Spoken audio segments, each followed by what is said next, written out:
Sidang dugaan korupsi BPPD PMI Palembang hadirkan 7 saksi dari Rumah Sakit dan BPJS Kesehatan. Persidangan kasus dugaan korupsi biaya pengganti pengolahan darah, BPPD, pada Palang Merah Indonesia, PMI, Kota Palembang kembali digelar dengan agenda pemeriksaan saksi di Pengadilan Tipikor Palembang, pada Selasa 28 Oktober 2025.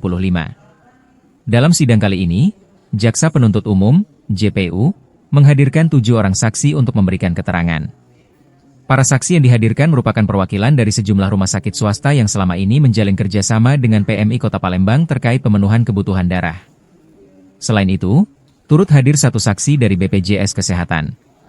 Adapun saksi-saksi tersebut yakni, Denny Juraijin dari Rumah Sakit Bunda, Diki Permana dari BPJS Kesehatan, Mastiar Endang dari Rumah Sakit Caritas, Elvi Indahwati Rumah Sakit Hermina, Ade Ivandi Rumah Sakit Siti Fatimah dan Yumidiansi Rumah Sakit Ernaldi Bahar serta Yudi Fadilah dari Rumah Sakit Muhammadiyah.